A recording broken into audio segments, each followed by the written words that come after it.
Hey, I'm Decathlon Gamer. Welcome back to PCM21. We're on Stage Racer, episode 47. Baradur, they want me in the break today, and I have a +5 race day condition. Holy cow. Do I want to go in the break, or do I want to try to test myself in the pack and, just go for it? It's Strade Bianche. Or Strade Bianche, as I've heard a couple commentators call it this last year. Which one it actually is, I don't know. I've always heard it Bianchi, but okay. Well, the break's already kind of established at the moment, so I'm going to hang on. Oh, those guys were trying to get out. And they got pretty far away already. If that's the break, I just missed it. I was hoping that those guys were trying to pull back the front ones. I sat up a little bit to wait for my opportunity, and might have been a mistake on that attempt, because sure enough, that group is out to more than a minute. Now together, no, they are being chased down actually, so that group nearly got out there, and may yet. But not under current circumstances. Now, here's the situation on this one. This game has two different versions for Strade Bianche. One is the in-game version that visually you see the gravel, but it's not represented in any formable way. So, literally, the final climb is the first and only time that you see anything reflecting cobbled sectors. And then the mod that I'm running, database-wise, it has a version of Strade Bianche, which includes the gravel as a single star cobbled sector. So single star, single star, single star throughout is pretty dang easy to get through. But with a low cobble rating, even one star is going to have a minor impact. With the +5 race day condition, though, bringing my cobble rating to a 67, I don't think I'm going to have to worry about that today, which means I'm set to enter that final climb with an 88 mountain rating, an 81 hills rating, 59 sprint, 75 acceleration, excellent stamina, and resistance. 2 teammates have already crashed. A number of riders are off the back. That right now is my biggest threat. My second biggest threat is that Blikra, who just crashed, has withdrawn. He is injured. Alves gets team leader, but you can see how everybody is tired except for me. We're still chasing those 8 riders, by the way, and they did end up staying away.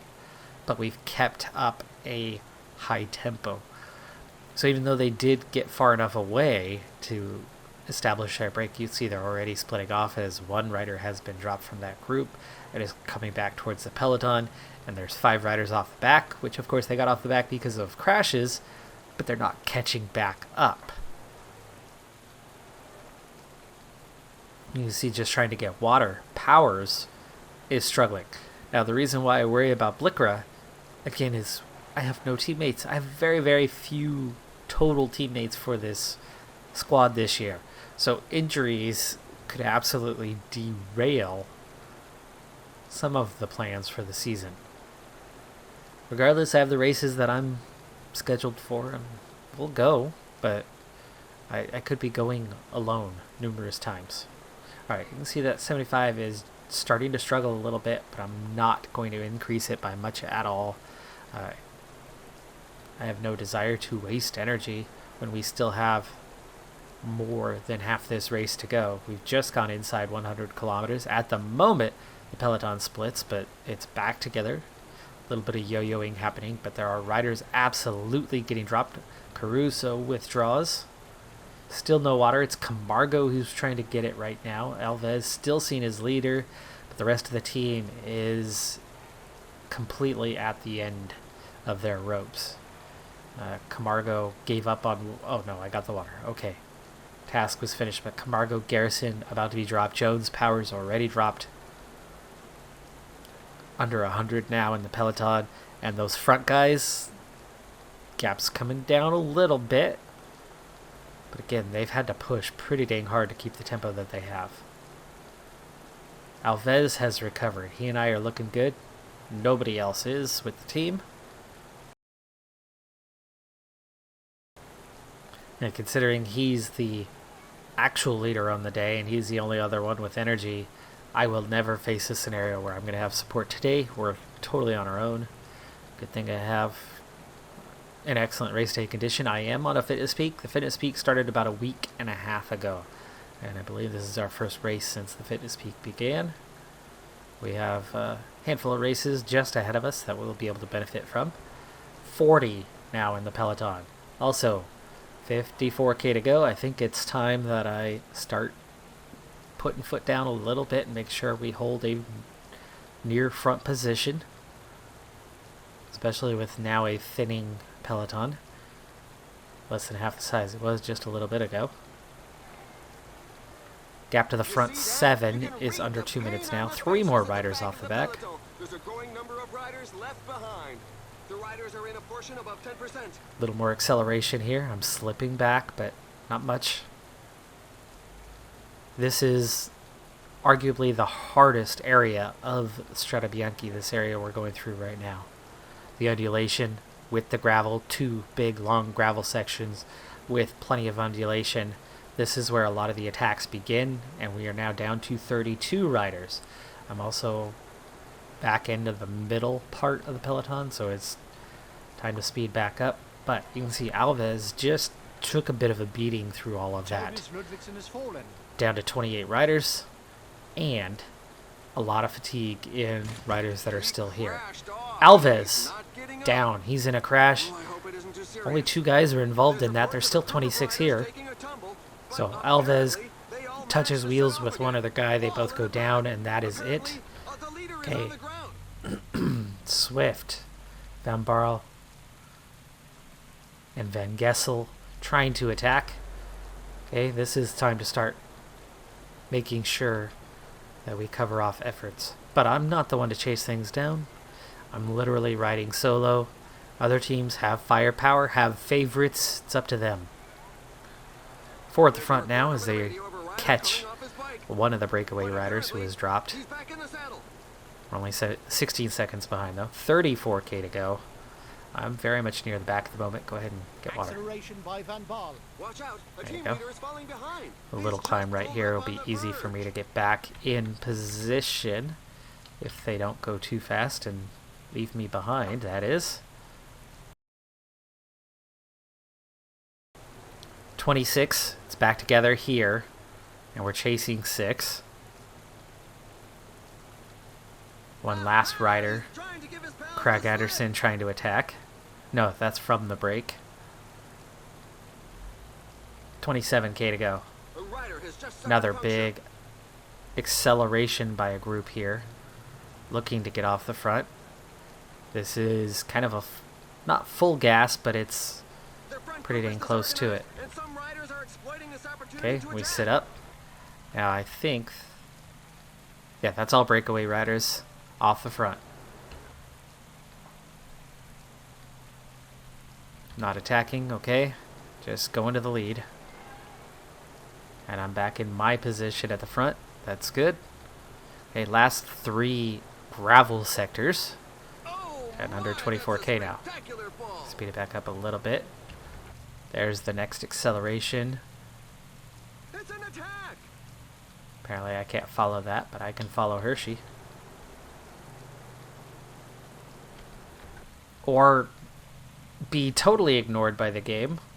Come on. Front 8. We just left behind 16 riders. This might be enough riders to get and stay away. Hershey, Van Gessel, Van Barl, Hader, Mahorich, the Plus, Neuenhaus. Back together though. Did not take much out of my legs to be a part of that. I thought that was the kind of move that you put effort into and you stay away, but others did not feel the same. Then again, I wasn't contributing at the front either. I am prepared to go with any moves. Under 18k now. So 6 more k gone by. That's the last quarter of the final 25k now out of the way. We've got 15 kilometers to the Still, finish line. 4 riders a little ways up the road. One more in no man's land. And just one. And they keep on attacking. Here we go. Anyone that's low on gas Here definitely comes the won't next be attack, able to keep up. 13.8. This time, move is being followed. Also this time, we split the group in half. We catch the one rider. Falling behind. A team leader is falling behind. More and more likely to see a split of some kind with attackers who can go and guys who just didn't have enough left in the tank. You see we're still following the attack. The attack is still technically ongoing. Red bar wise, I am fading. Now just a front 2. Ooh, gosh. I just split it off. That's my lack of red bar. Even with this stamina resistance, that is my lack of red bar that allowed those 3 to get away. Is that a punchiness? Is that a cobble rating as we just went through that sector? Could be. Let's follow Mahorich. Otherwise we're going to miss out because that group behind is gone. The 8 of us chasing. We're all that's left. We've caught those 3. Now it's 11 chasing the last 2 riders off the front. And I'm now in a bit of a recovery here. I don't want to follow. Can we get up behind Hershey, please? Here comes the next acceleration. Again, an attack is launched. The group has to break apart. Number of riders unable to go. It's going to split, I think, behind me. Down to 9. We're now looking at a top 10. 6k to go. That last sector might be a little too much for me at this point. Hader gets off the front. Let's follow Neuenhaus as he makes the next attempt to drop some riders from this group and make contact with what is now a front 3, the last 2 riders from the break. Now it's 2 riders off the front, Hader and Neuenhaus, who I was supposed to be following.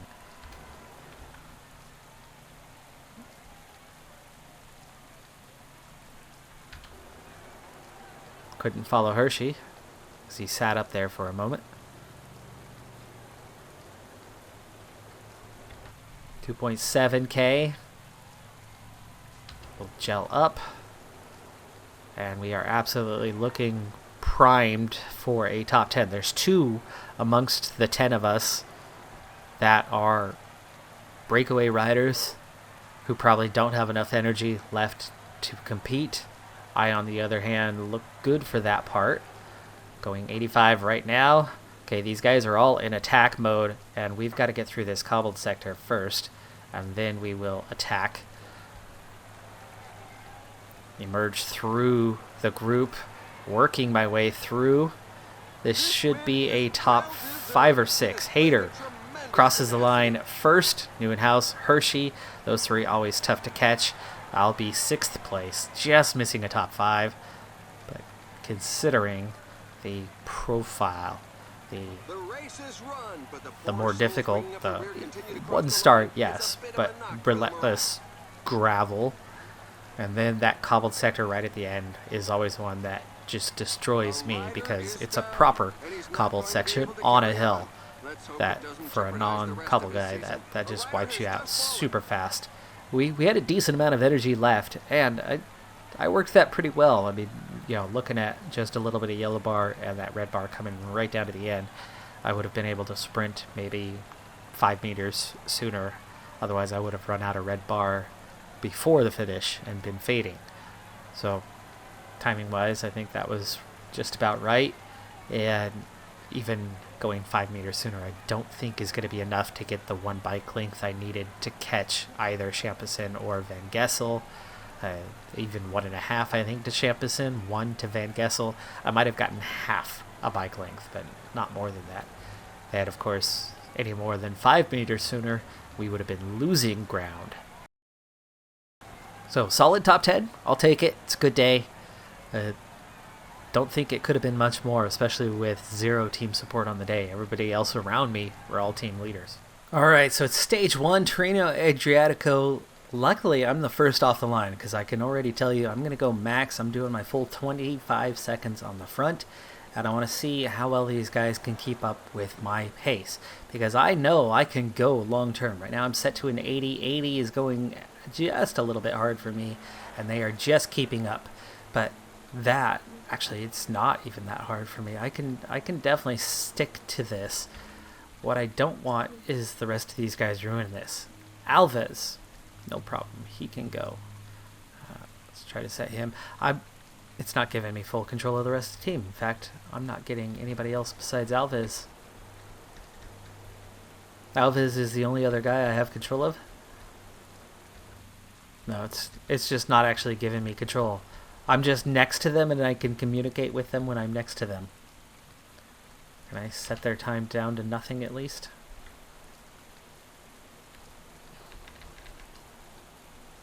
Delay already struggling. Alves pushing a little too hard, costing these guys. Camargo, Delay. Yeah, these guys are all struggling, and that's because Alves is pushing a little too hard for them to keep up. He and I are good. The rest of the team isn't. He and I can run the whole thing, and everybody else just sit on the back, but not if we go too hard, too deep. Well, anyway, I think I might be able to get away with pushing an 81 next time. Especially now I have plenty left in the tank. Garrison luckily peels off very early. Delay, Camargo fading, but that's 5. There's 5 behind me. I can go hard. I can go fast. First time check? Yeah, very much near the back. But could be way worse, and only half a minute down. That gives me something to work with going forward.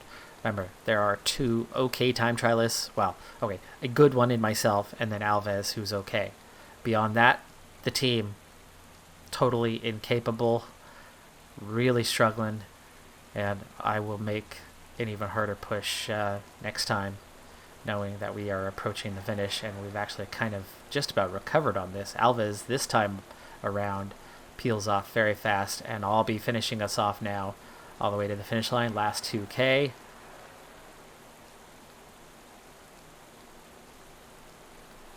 Going deep for these guys, but I'm pulling us up over.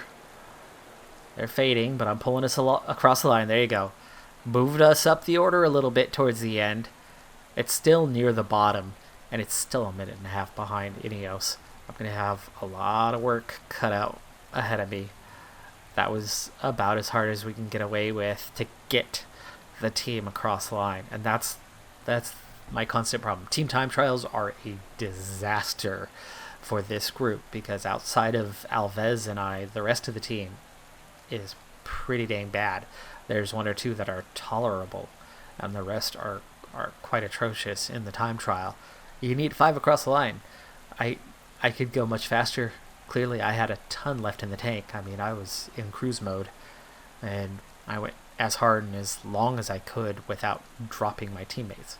Alves just about messed that up by pushing a little too hard and really putting a few guys deep. Ideally, he and I would have just traded off, rotated, and run the whole thing with everybody else sitting on as long as they possibly can, just trying to hang on. And then we could have pushed it to that limit and probably have maybe a half minute better, 20 seconds better than what we ended up with. But the game won't let me manage the rest of the team, won't let me control them. Well, anyway, at least we're only a minute and a half down. That's tolerable, and I might be able to make that up in the stages to come. And so we move forward to stage number 3. Punchy, pretty easy, pretty straightforward. It's going to be hard to gain time, but pretty easy to lose time. As you can see, the breakaway has just been caught. As we approach the sprint point, I'm not too interested in the sprint point. I'm interested in the final part of the stage. +4 race day condition. I'm expected +3 because I have Fitness Peak and Objective for Tirreno Adriatico. So I am looking good on that front, and hopefully this thing does not split because it nearly split. But there you go. We're in check. 2 punchy climbs here on our way towards the finish. I'm trying to save myself for that and not go too deep too early and conserve some energy. I allowed myself to slip back just a little bit, but I've already recovered that. Unfortunately, because of the team performance in the team time trial, I still have leader outsider status. However, because I'm a minute and a half down and 132nd overall, by this point the team has already given up hope, sort of. And therefore I have a single rider to support me who is already completely out of energy. So even though they want me to perform well, they've kind of already written this race off. And here we go on the penultimate climb. Let's now do the 85. Climb at my pace. It's Pedersen who is pushing the front. Good on him for that. And we're seeing a bit of an attack. Oh, and Pedersen blocks me. You gotta be kidding me. Now it's Alves who's trying to go. But yeah, teammate. Screwed by a teammate.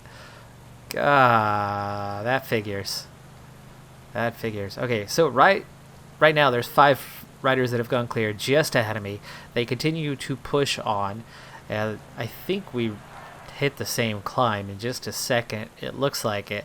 You just take a left there at the top. We do have a split of 11 chasing 2 and 2, and I like the odds of our group doing a little bit more than the front group. Alves is here, but I don't get control of him because he's riding for himself, which, you know, that sucks. Back together, 15 riders. Follow to Moulin. 7.5K to go. No elbow flick will see me go to the front. I'm not interested. 6K to go. It's up to 27 to Moulin. Too slow. Way too slow. It's allowing the others to come back at us. They just gained 15 seconds. 5K to go. Here we go. There's the acceleration. Now that there's 49 riders, that's Paulus. That's Higuita. 4K to go. Now 87 Mountain. I can go pretty dang fast without having to do much. It's going to be hard for riders to keep up with me. 2.5K to go. That's Hershey. Strong puncher. Okay, 2K to go. Start speeding up. Get into that hill zone. Moulin pushing. We have opened up a gap on those behind us. 1.5K to go. Okay, small group catching up, but they had to come from behind to do so. Final kilometer. Over the top, sprinting for the line to take the stage win. Ahead of Hershey, ahead of Moulin, ahead of Hayter, and definitely gaining time over the pack. All right. Not much gained over what we've lost with the minute and a half, but hey, it's a win. I'll take it. I'll take those 10 seconds.